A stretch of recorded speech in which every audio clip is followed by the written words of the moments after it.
Bismillahirrahmanirrahim. Assalamualaikum warahmatullahi wabarakatuh. Perkenalkan, saya Marsyanda Putri Nabila dari program Studi Farmasi Fakultas Matematika dan Ilmu Pengetahuan Alam. Di sini saya akan mempresentasikan terkait penelitian saya yang berjudul Uji Aktivitas Sitotoksik Ekstrak dan Fraksi Daun Belawan di Stadium Sismar Cicit menggunakan metode Brine-Steel Test. Kanker sendiri merupakan penyakit penyebab kematian tertinggi kedua setelah penyakit kardiovaskular. Dapat dilihat dari prevalensinya di Indonesia pada tahun 2020, total kasus kanker mencapai 396.914 kasus.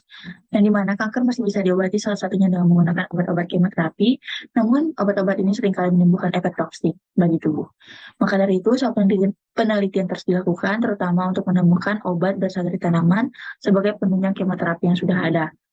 Tanaman pelawan memiliki senyawa aktif mayor, yaitu senyawa golongan fenolik seperti flavonoid dan tanin, yang diyakini berpotensi memiliki aktivitas sitotoksik. Tujuan penelitian ini yaitu untuk melakukan penetapan karakteristik pendahuluan pada daun pelawan untuk menentukan nilai LC50 sehingga dapat mengetahui apakah ekstrak etanol dan fraksi daun pelawan memiliki aktivitas sitotoksik dan dapat menentukan sampel yang memiliki aktivitas sitotoksik yang paling tinggi. Untuk metodologi penelitian sendiri dilakukan pengumpulan bahan daun pelawan yang kemudian dideterminasi.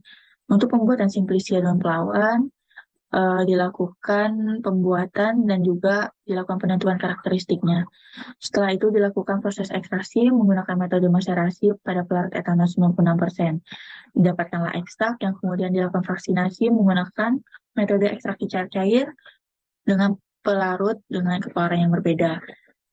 Kemudian hasil ekstrak dan fraksi dilakukan screening fitokimia untuk menentukan senyawa metabolit yang terkandung. Kemudian dilakukan uji aktivitas sitotoksik dengan menggunakan metode BSLT dan dilakukan perhitungan nilai LC50 menggunakan analisis probit. Untuk alat dan bahan tertera pada slide. Untuk prosedur kerja juga dapat dilihat pada slide. Untuk uji aktivitas sitotoksik sendiri dilakukan penyiapan media dan penetasan larva udang, kemudian dilakukan pembuatan sediaan uji, kemudian dilakukan pengujian aktivitas sitotoksik terhadap larva udang selama 24 jam, dan dilakukan perhitungan nilai LC50 dengan menggunakan analisis probit sehingga didapatkan nilai LC50. Untuk hasil pemeriksaan karakteristiknya sendiri pada daun pelawan, untuk kadar air memenuhi standar, dan juga untuk kadar abu total ini dapat berasal dari tumbuhan itu sendiri ataupun dari lingkungan. Untuk kadar sehari yang diperlihatkan bahwa senyawa aktif dari daun pelawan lebih banyak terlarut dalam pelarut etanol, yang menunjukkan bahwa senyawa non-polar terkandung dalam daun pelawan lebih banyak dibandingkan dengan senyawa polar. Untuk penapisan fitokimia dapat dilihat pada slide bahwa ekstrak dan fraksi daun pelawan mengandung alkaloid, flavonoid, polifenolat, tanin, dan saponin. Dilakukan pengujian aktivitas sitotoksik sebanyak 3 kali pengulangan dan jumlah data yang didapatkan kemudian diakumulasikan.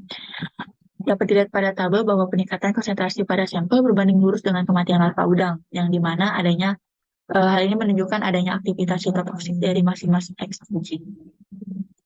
Kemudian setelah dilakukan pengujian, didapatkanlah nilai LC50 dari ekstrak etanol dan fraksi daun pelawan, di mana semakin tinggi tingkat toksisitas metabolit sekunder tanaman secara BSLT, yang diwakili dengan nilai LC50 yang semakin kecil, maka semakin potensial tanaman tersebut dapat digunakan dalam pengobatan anti kanker.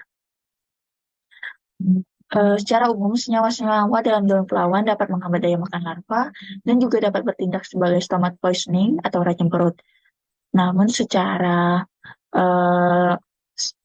khususnya, untuk senyawa-senyawa seperti alkaloid, flavonoid, saponin, dan tanin dapat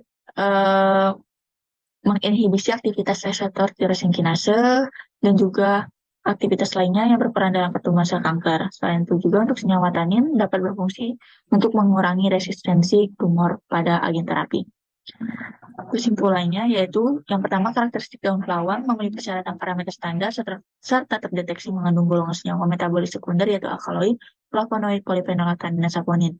Nilai LC50 dari ekstrak etanol sebesar 85,5 ppm, fraksi anheksanit sebesar 151,9 ppm, fraksi etil asetat 112 ppm, dan fraksi air 95,2 ppm. Sampel yang memiliki aktivitas sitotoksik yang paling tinggi adalah ekstrak etanol dan fraksi air daun belawan karena termasuk ke dalam kategori medium toksik dengan rentan 30-100 ppm.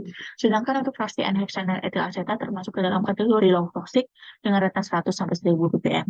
Untuk caranya sendiri diharapkan untuk dapat mengidentifikasi dan mengisolasi senyawa sitotoksik serta aktivitasnya terhadap sel kanker dengan menggunakan metode yang spesifik, salah satunya yaitu kultur sel kanker. Ini bukan daftar petaka yang saya gunakan. Sekian dari saya. Mohon maaf apabila ada kesalahan. Wassalamualaikum warahmatullahi wabarakatuh.